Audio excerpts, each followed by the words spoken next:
안녕하십니까. 저는 작년 12월에 새로 신일교회로 부임한 정치인 목사라고 합니다. 올해 저는 2대 교구와 선교위원회를 맡았습니다. 한 해 동안 성실하게 잘 감당하도록 하겠습니다. 오늘 우리에게 주시는 하나님의 말씀은 민수기 7장의 말씀입니다.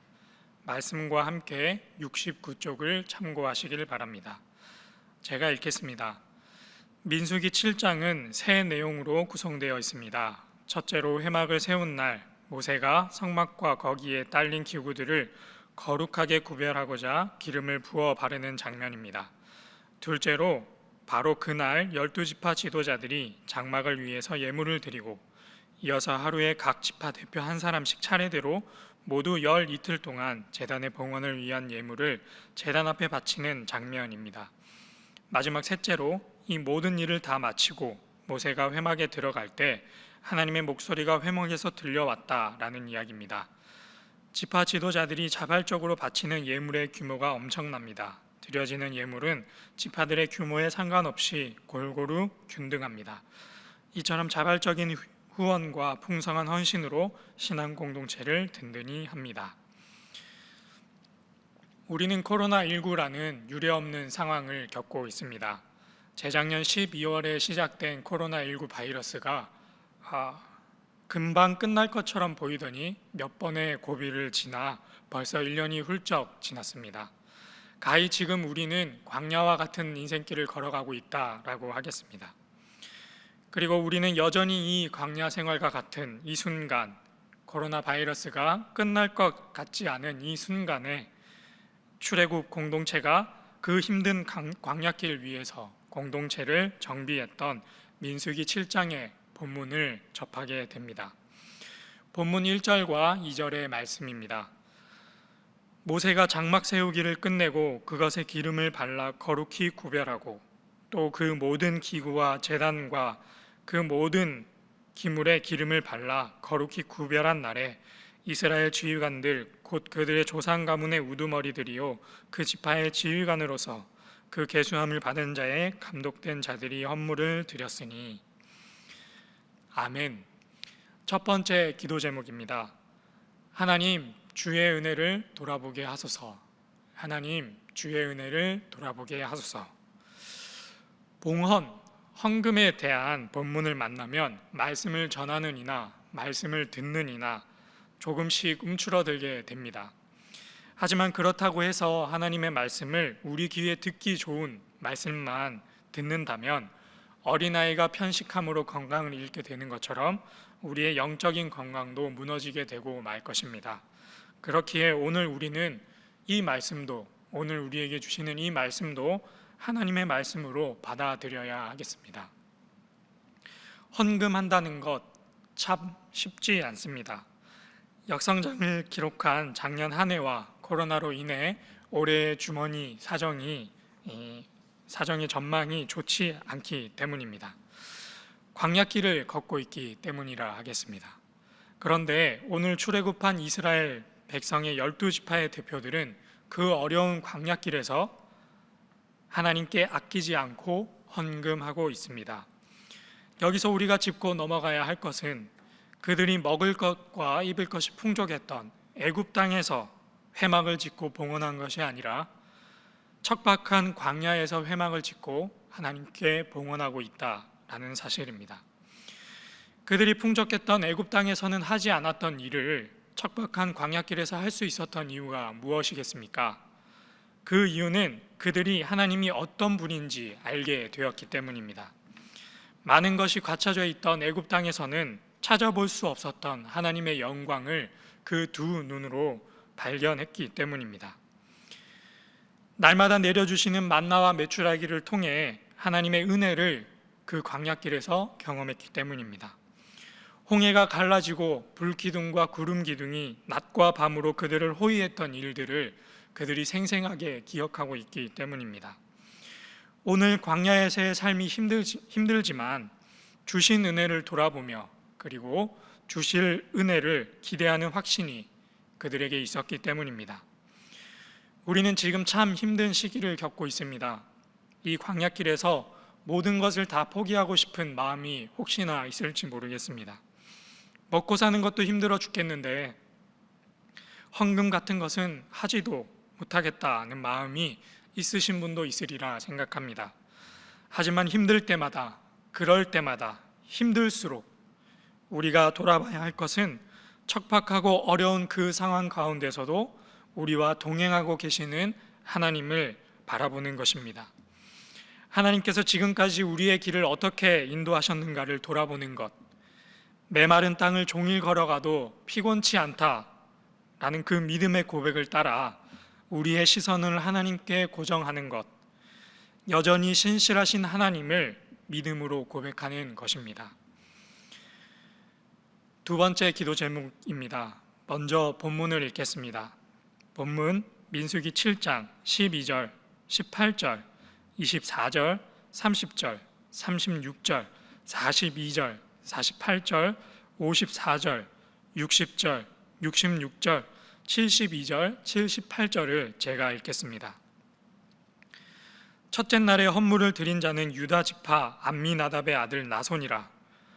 둘째 날에는 이사갈의 지휘관 수알의 아들 느다넬이 헌물을 드렸으니, 셋째 날에는 스불론 자손의 지휘관 헬론의 아들 엘리압이 헌물을 드렸으니, 넷째 날에는 르우벤 자손의 지휘관 스데울의 아들 엘리술이 헌물을 드렸으니, 다섯째 날에는 시므온 자손의 지휘관 수리사떼의 아들 술루미엘이 헌물을 드렸으니, 여섯째 날에는 갓 자손의 지휘관 드우엘의 아들 엘리아삽이 헌물을 드렸으니, 일곱째 날에는 에브라임 자손의 지휘관 암미옷의 아들 엘리사마가 헌물을 드렸으니, 여덟째 날에는 므낫세 자손의 지휘관 부다스로의 아들 가말리엘이 헌물을 드렸으니, 아홉째 날에는 베냐민 자손의 지휘관 기드오니의 아들 아비단이 헌물을 드렸으니, 열째 날에는 단 자손의 지휘관 암미사떼의 아들 아이에셀이 헌물을 드렸으니, 열한째 날에는 아셀 자손의 지휘관 오그란의 아들 바기엘이 헌물을 드렸으니, 열두째 날에는 납달리 자손의 지휘관 에난의 아들 아이라가 헌물을 드렸으니. 아멘. 두 번째 기도 제목입니다. 하나님, 우리 모두 함께 공동체를 섬기게 하소서. 하나님, 우리 모두 함께 공동체를 섬기게 하소서.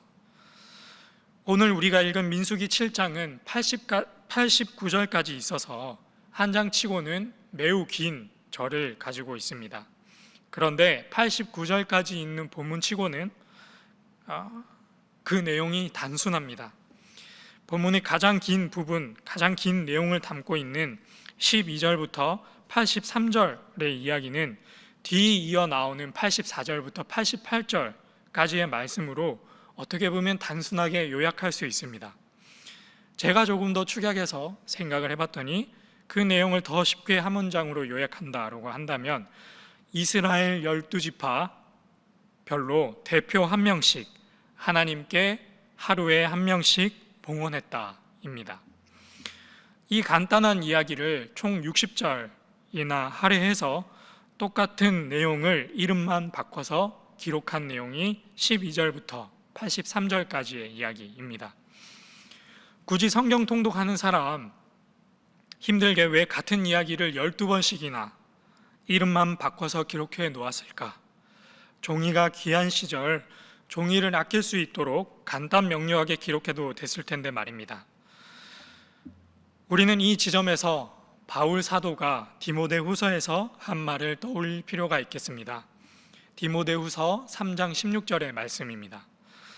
모든 성경은 하나님의 감동으로 된 것으로 교훈과 책망과 바르게 함과 의로 교육하기에 유익하니.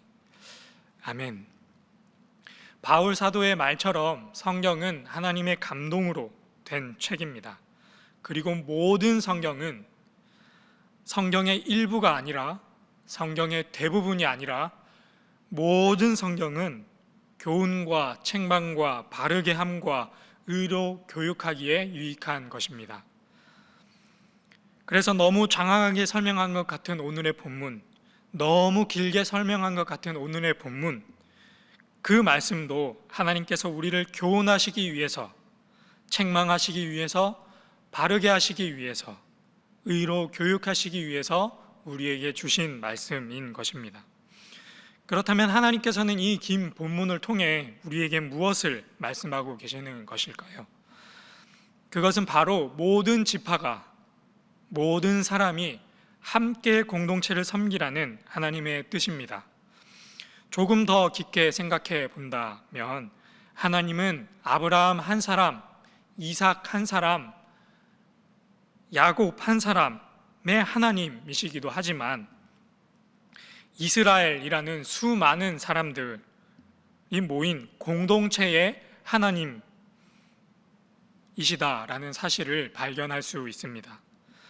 첫째 날은 유다 지파, 둘째 날은 이사갈 지파, 그리고 마지막 12째 날에는 납달리 지파까지 봉헌을 한 날에 한 번에 다 한 것이 아니라 장장 12일이라는 시간 동안 하루에 한 지파씩 봉헌했다라는 것, 누구 하나 예외 없이 봉헌했다라는 것, 그리고 그 이야기를 한 지파당 5절씩 총 60절로 길게 풀어 썼다라는 것은 우리가 하나님으로부터 공동체로 부름을 받았고 그 공동체를 일구어 나감에 있어서 한 사람만의 노력이 아니라 특정 누군가만의 헌신이 아니라 공동체에 속한 모든 사람이, 가난한 자나 부한 자나 그 모든 사람이 함께 헌신해야 한다라는 것을 하나님께서 우리에게 분명히 보여주고 계신 것입니다.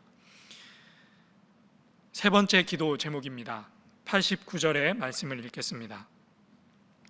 모세가 회막에 들어가서 여호와께 말하려 할 때에 증거계 위 속죄소 위의 두 그룹 사이에서 자기에게 말씀하시는 목소리를 들었으니 여호와께서 그에게 말씀하심이었더라. 아멘. 세 번째 기도 제목입니다. 주여 우리에게 말씀하옵소서. 주여 우리에게 말씀하옵소서. 이스라엘 백성이 자신의 것을 기쁨으로 내어드리고 누구 하나 예외 없이 공동체를 섬길 수 있었던 힘은 어디로부터 나온 것일까요? 그것은 바로 그들과 동행하시며 그들에게 말씀하시고 그들에게 응답하신 하나님의 임재가 그들에게 있었기 때문입니다. 아무리 우리의 믿음이 특심이고 올곧고 강직한 성품을 가지고 있다 한들 하나님의 임재가 없이는 그 봉사와 섬김이 그리 오래 가지 못합니다. 어쩌면 하루 이틀은 할 수 있을지 모르겠지만 1년, 2년, 10년 그리고 평생은 할 수 없을 것입니다.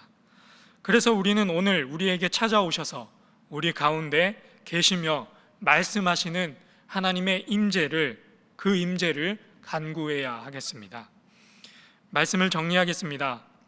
우리는 유례없는 코로나19라는 바이러스로 인해 경제적, 신앙적 위기에 봉착했습니다.